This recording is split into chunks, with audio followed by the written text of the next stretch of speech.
ማም በወል መንፈስ ቅዱስ ወሃዱ አምላክ አሜን። እግዚአብሔር አምላክ ግብር ስጋ ገዲፍና ግብር ነፍስ እንሰርሕ ዝደልሞ ግብር ነፍስ እንሰርሕ እግዚአብሔር አምላክ ኃይል መንፈስ ቅዱስ ያወርድ አብልዕለና ሓንቲ ግጥም ኸንብቤሞ ንዓይ ተዛራቢ አንደበት ልሳን ንዓኹም ድማ ሰማዒ እዝነ ልቦና ክበና እግዚአብሔር አምላክ ሰናይ ፈቃዱ ይኹን። መገድንበር ስሒተ መገዲ ጀሚሬ ንአምላክ ክረኽቦ ብዙሕ ደኺመ ክድይብ ናብቲ ጎቦ አምላኽ አምላኽ በልኩ ኣብዚ ለኹ ክብለኒ ዓው ኢለ ፀዋዕኹ ድምፁ ከስማዓኒ መልሲ ኣይረኸብኩን ዘተባብዓኒ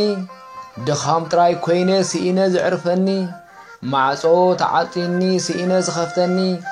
ምኽንያት ኣይደለኹን ዝኸልከለኒ ደው ምስ በልኩ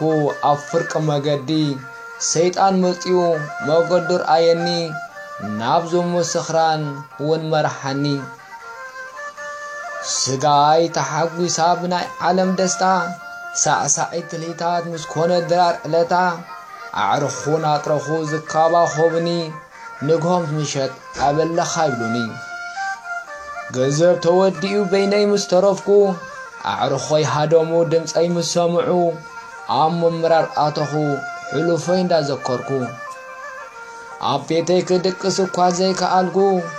ኣብ ጎደናት የማለስ ለህመም እንዳበልኩ ልምድታት ገይርለይ ኩሉ ዝሕልፎ ዝነበርኩ ምፍጣረይ ጸሊኤ ኣብ ዘማረር ኩሉ ንኣምላኽ ክሒደ ኣብ ዝነበር ኩሉ ኣምላኽ መፂኒ ሰብ ተመሲሉ ኩሉ ሓቲቱኒ ጸገመይ ክገልጸሉ ኩሉ ነጊረዮ ዓርኾይ ዝገበሩኒ ገንዘበይ ወዲኦም ከም ዝገደፉኒ ንሱ ወይ ነጊርኒ ካብ ናይ ዓለም ከውፃኒ ናብ መገዲ ኣምላኽ ክመርሓኒ ደጊሜ ነጊረዮ መገዲ ኣምላኽ ኮለል ከም ዘበለኒ ፍረሲነሉ ተስፋ ከም ዘቑረፀኒ ደጊሙ መሊሱለይ ንኣምላኽ በቋራጭ ከም ዘይረኽቦ መሳልል ከም ዘድልየኒ ክድይብ ናብቲ ጎቦ አንተ ሓቂ መገዲኤ ስሒቴ አንተ ሓቁ መገዲኤ ስሒቴ ጠቕሚ ንስሓ ብንኩ ረሲዐ ልበይ ብረስሑስ ጸምጸሎት ኣብዚሐ እሞ ይቕረ ንበል ልብና ነጽሪ ኣይንግደፎ ክኹርኩሕ ካይ ዕንቀፍ ንእግሪ ነወግዶ ሕሜታ ተንኰል ከምኡውን ባእሲ ኣይንራሓቕ ካይንቖርር ብቑሪ ሰላም ሰላም ንባሃል ነንሕድሕድና ብፍቕሪ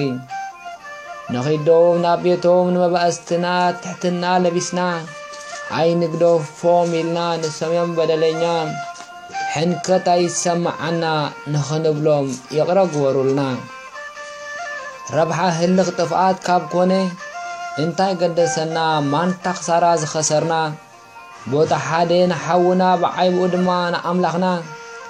ይነግረና እንዲዩ መጽሓፍ ቅዱስና ክንደይ ግዜ ይቕረ ክንብል ከም ዝግባአና ሸውዓተ ዘይኮነ ሸውዓተ ክንብል ከም ዝግባአና መሊሱሉ ንጴጥሮስ ጎይታና ነንብቦ ባዕልና ነቲ ቃል መግብን ነፍስና ክኾነና ኣይንመግብ ጥራይ ስጋና ጽባሕ ካይትኸሰና ነፍስና ኣብ ማቴዎስ ምዕራፍ 18 ፈቕዲ 21 ኣለና ስለዚ ንፍረየሉ ንልብና ጥዑም መዓዛ ኣይኮና ነበርቲ ከም ሓወልቲ ኣብ ምድሪ ኣዕሪፍና ኢና ዘለና ኣብ ደስየት ንኽንሰግር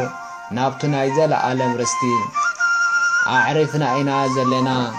ኣብ ደስየት ንኽንሰግር ናብቱ ናይ ዘለዓለም ርስቲ ስለቲ ሰማዕኹምኒ እግዚአብሔር ኣምላኽ ኣብ ትገብሮ ጾምን ጸሎትን ጽንኢሉ ይስማዓኹም